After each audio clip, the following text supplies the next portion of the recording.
Welcome to another What Is It Wednesday video. Recently when I was in this area, I was glancing over and noticed that that's a stone wall, vaguely resembles a bridge abutment, but I wasn't for certain if that's what it was. So I went home, did some research, and found out the real true answer as to what that used to be. If you want to find out as well, all you need to do is come along with me for my latest What Is It Wednesday video. So just to put things into perspective as to our location, this is Route 502. Going in that direction will take you to Moscow, Pennsylvania. The northeast extension of the Pennsylvania Turnpike's right there past the tree line. And located right down here where we're going in this open lot used to be Nana's Pasta House, which actually burned down a few years ago. So here we are. This was Nana's Pasta House. I said a few years ago, it actually burned down several years ago, and they never rebuilt. Now it's just a flat open lot, but it's giving us access to some interesting things. So as we spotted from the road, we do have that stone wall right there, but that's not the only one. There's also one right there as well. So at first glance, I thought, okay, simple enough. There was a bridge here. Solved, no big deal. Well, that's not the case. There's more to it than that. We're gonna get up there, I'll give you some closer looks at it, and before I reveal the true information, maybe you'll be able to decide for yourself what it used to be. Now before I bring you up here, I want to get up here myself, give you size comparison and scale. So once you see this side, I think you're going to have a much stronger idea as to what this used to be. And what you're looking at right here, normally you wouldn't be able to see this.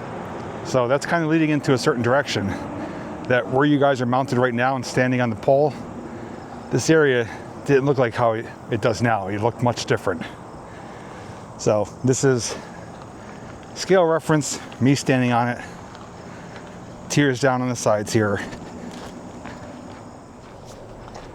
And here's me standing in front of it too. Not very big, but again, this isn't the true bottom because this land has been worked and altered. Now that we have that out of the way, let me bring you up there, take you to the other side, and show you what's going on over there. All right, so we're over here on the other side of it now. I'm actually standing on a large diameter pipe, which is right in front of this wall here. Now that we got some shade, we can see. So from this vantage point, it's not clearly identified as to what this is or was. We'll see that in a second, but this is what it looks like in front of it. As you can see, it actually goes down much further than what we can see on the other side. It's about another 10 feet down, so we only saw part of it on one side. And if we look right there, I'm sure you can tell what that is. That's a pad for a pier or support column. And there actually is another one, but it's actually broken apart there. So there was two of them right in that area, more like that right there. And obviously we got Springbrook water source coming down, and straight ahead is the turnpike, that bridge where that semi-trailer is going over right now. So that got me to thinking, okay, I know what's in this area, and first thing I did is I pulled up my rail guide app, which I'm going to do right now as we're speaking. That's usually my first go-to source to find out if something did exist here one time. Well, if my GPS turned on, this does bring me to this exact spot. But the problem is that under the different settings, there's nothing showing up as far as current or classic or early owners of a rail line coming through here. But when I go to abandon, well, it shows up. It shows as an abandoned line coming through here, basically coming from that direction right towards us, going over the span of Springbrook here. So that tells me a rail line did exist at one time, and that this is indeed a bridge abutment, which I will show you more of on top in just a few moments. But the other clue I had as to what line this could have been, since it's not identified on the rail guide app, well, in that direction and slightly curving to the left a few hundred yards is the old Rocky Glen Amusement Park. Now, Rocky Glen is a park I've done numerous videos on over the years, and the one thing we did learn is that Rocky Glen was serviced by trolley. It had streetcar service coming from downtown Scranton and also from Wilkes-Barre, with Rocky Glen having a designated stop for people to visit the park. So, first thing I did is pull up the older maps. I pulled up a 1960 map, a 1949 map, and a 1939 map. Started with the newest one, 1960, worked my way backwards.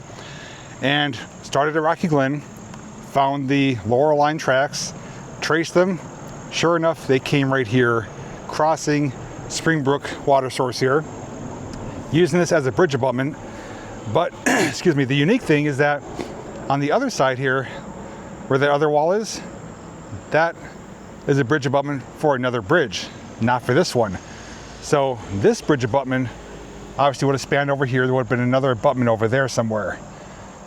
That abutment is for a whole separate bridge that would have went over current day Route 502. And the land that we see now that's exposed would have been flat and level. The tracks would have came across level with that wall over there and went over 502. And we're gonna trace it from there a little bit further. But let's get on top, give you some more vantage points. Now the pipe that we saw down in front, I don't know where that goes, where it comes from, but it is situated right here in front of this wall. So here is the main clue that I was talking about. You can see here, there is a lip. So this lip right here provides the room and space for the tracks, the supports, and the tracks would have came straight across here. Again, imagine this whole field here, filled in, level with the back of this, the top of it. Tracks went across over that one as well, over that direction, pretty much following those poles in the distance. That pipe is actually stamped 1933. Oh, look at that.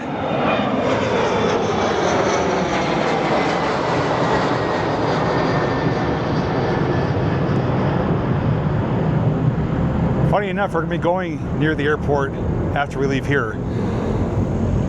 Squirrel moment there. Yeah, it's upside down, but right there is 1933 stamping on that pipe. Not to over-explain it, but just to kind of put it into better perspective, is that what we're seeing here normally wouldn't be visible. Pretty much there'd be land or earth right up to around here, the whole way across to the other one. And we'll get a brief look at the other one. But during my research of this, I did find out that what I know as the Laurel Line had a more official name. So it is known officially as the Lackawanna and Wyoming Valley Railroad, but more commonly known as the Laurel Line. Operated from 1903 to 1952, ran from Scranton to Wilkes-Barre, with stops in Dunmore and Pittston, and the most famous stop at Rocky Glen Amusement Park. That line was later purchased in 1957 by the DL&W, Delaware, Lackawanna, and Western. Now, the Electric City Trolley Museum today operates on the only existing section of the Laurel Line, which is also used by Delaware, Lackawanna for freight service. And we've seen that on the trolley rides that I have documented. It's closer to downtown Scranton and then South Scranton on the existing section of line.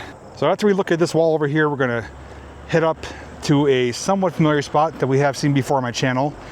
And there's another abutment wall there that threw me for a loop. I discovered what that was for as well during my research.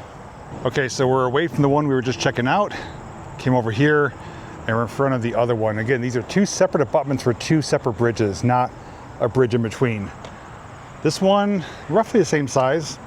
Again, we're looking at the exposed area of it, whatever, earth right up to the top of it, and it goes over present day Route 502. Now, I believe that road was altered over time as well, because there's not enough clearance today for a train to go over Route 502. But I think it did look different back in the earlier days. All right, we're at our next location, still tracing the line, and that abutment wall right there is what threw me for a loop. We're gonna get to that in just a little bit.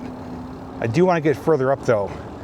Now we do have tracks here. These are somewhat active, and there's actually people walking down them right now in the middle of the gauge. We're gonna talk about that too in just a moment. But I do wanna come further up here by the airport to kind of put things into better perspective. Now, the road we just drove up to get up here is known as Powder Mill Road. That road may sound familiar because I've done a few videos on the old GoX powder mill, which is back here beyond the airport. I think my most recent video was last year because it's announced they're going to be putting in a mega warehouse complex. I wanted to get one final look before that happens. As of today, they're making this video August 2025. That hasn't happened yet. So it still kind of looks how it did from when I made that video. But also beyond that area is another location I filmed, I believe, last year, dealing with some old abandoned rail lines that went through an industrial park. They were kind of hidden in plain view. And in that video, I touched base on this area as well, for good reason. I'm gonna come up here, kind of show and explain why, then we'll go back to that abutment wall. So more tracks right in front of us here. That big mound to the right is the airport, runway's up there. And then up here, we have even more tracks. So I'm gonna try to explain it as simply as possible. So we got the airport there, tracks here, tracks there, tracks that we crossed. All these tracks in this area are all part of the same line. So what we crossed was the old Erie Railroad. I've documented that, I think, in 5 different parts of my channel. And that actually goes right past Rocky Glen Park and parallels the Laurel Line tracks. They're only a few hundred feet away from each other. But the Erie tracks did cross over 502. And today, 502 is basically as far as they go, because these lines right now are used by Luzerne and Susquehanna Railway, a subsidiary of R.J. Corman. They come from Luzerne County near Pittston. They use the Erie line, and what they do is they hit a series of switches. It's almost like switchbacks, and they eventually get on these tracks here behind me and go off right past the powder mill, cross over the turnpike, and from there went through to service the industrial park over there, which again I have documented on my channel, and everything I'm mentioning there will be links to down below. But beyond that, in earlier days, down here, kind of where we are right now, this open space, there was a lot more tracks. There was a holding or storage yard for the NYS&W, I believe. I did bring some notes with me, let me double check. Yeah, New York, Susquehanna, and Western Railroad had lines through here, which actually ties in with that abutment. So you saw some images. It looks today much different. The only existing tracks are R.J. Corman, Luzerne, Susquehanna Railroad, but it did look much different back in the day. And there were a lot more tracks going back here in different directions, but we have Erie and NYS&W basically neighbors to each other right back here. But now let's go back to that abutment wall, because that plays an interesting tale as to what that used to be, what you may have guessed, an abutment wall for a bridge. But when you learn a little bit more about it, you might be as impressed as I was. Now, jumping back to where we started from, we started this video down there. Can't see it from here, but you can see the turnpike bridge in the distance. So we know we saw that from that bridge abutment. There's actually a semi-trailer crossing it right now, so you could see it. So we were down near there, and the Laurel Line continued, as we said, by those power lines. Well, those power lines are down here just to our right, closer to where the Erie is. So we talked about the path of the power lines, specifically that one right there. That's going towards where we started our video. They follow in this direction. So did the tracks for the Laurel Line. So we know this was former Erie. Today, R.J. Corman, Luzerne, Susquehanna. Following these tracks this way will take you over 502. There's a bridge there currently, and sometimes the trains do go as far as that bridge to clear a switch to get back up to where we just were near the airport. That's as far as they go in that direction. But around this bend down there, which we can't see, I don't have a way to get back there from here, but from what it looks like on the old maps, the Erie line crossed over the Laurel Line. Looks like there was a small pass through, or a small bridge where the Laurel Line went underneath these tracks. And the Laurel Line would have continued basically right here in this general area, right by those power poles. After that, it came through here, went in that direction. Now you may be thinking, okay, well, we know this is a bridge for possibly the Laurel Line. Well, I thought that incorrect though. So Laurel Line continued, heading this way into Luzerne County, through Avoca, eventually crossed over the Lackawanna River by the 315 Pittston Bypass Bridge. And from there, I actually covered that section in a different video where at the time I didn't know it, but it was part of the Laurel Line. So I've covered a lot of different pieces of these railroads, which all kind of come to this common area here. But as for this right here, that's a pretty large abutment, up pretty high in the air. And well, we do know it was for a train bridge. But for who and where did it go? Well, maybe hard to believe today, modern day, but I'm gonna lay it out here both visually, on camera, and on the maps. So if you look in the distance, you will see some bridges right there, some cars going by. Semi-trailer right now, that's Interstate 81. Well, this train bridge started right there, cleared this whole valley, and met up with the land somewhere where 81 is. I mapped it out using Google Earth. It was over 1,000 feet in length. Most likely it was a wooden trestle. And the unique thing is that when I went to the 1960 map, the bridge wasn't there. Nothing here showing it. Went back to the 1949 map, nothing here. I'm like, okay, maybe it's not a train bridge after all. But the 1939 map showed this bridge. And the neat thing about it is when you look at that image, you can actually see the shadow of the bridge off to the right. And it was a long, lengthy bridge. I'm gonna pull my cheat sheet back out. Now you may be wondering who operated on this line. Well, this was connected to the holding yard back at the base of the airport, which we know was used and owned by NYS&W, New York, Susquehanna, and Western Railroad. Now that railroad formed in 1881 from a merger of 6 smaller railroads, and it was basically created for the hauling of anthracite coal. But a subsidiary operated on this bridge here known as the Wilkes-Barre and Eastern Railroad, which was a subsidiary of the NYS&W. That operated from 1892 to 1939. Now, lucky for me, that 1939 image still exists showing that bridge. After that, the bridge was removed and it no longer shows up on any maps afterwards. The only thing that's left today is that abutment wall right there. So I just found this rather fascinating because I've covered the Erie, I've covered, I think, Wilkes-Barre and Eastern, somewhere else, I don't remember where. I covered the Laurel Line, and I cover them in all different places, including tying to this area. All those other videos I mentioned do come back to here because the Laurel Line came through here, the abandoned line in the industrial park, which is now going over the turnpike for the Luzerne and Susquehanna, comes through here. Got the Erie. There's a whole bunch of things going on at once at one time. Back in the day, hugely populated train area because with anthracite coal, passenger service, freight service, it was just bustling back in the day. And when I learned what those little abutment walls used to be for, who they were used by, I was like, okay, this is another piece of the puzzle. It's kind of tying it all together. We've seen separate individual areas. Now we're kind of connecting those areas into longer stretches that we've documented on foot. And today I'm proud to say that we had documented and covered another section of the Laurel Line trolley service, now that we know is officially known as the Lackawanna and Wyoming Valley Railroad. So just hard to imagine though that bridge existed going across this whole valley here. I think it was closer, if not more than 1,100 feet in length. And how it looks today, you would never guess it. If it wasn't for that, I probably wouldn't have known. If there are any pictures or footage out there floating around of this bridge, whether when it was in use or afterwards before they tore it down, please reach out to me via email or Facebook message. The links are below every video description.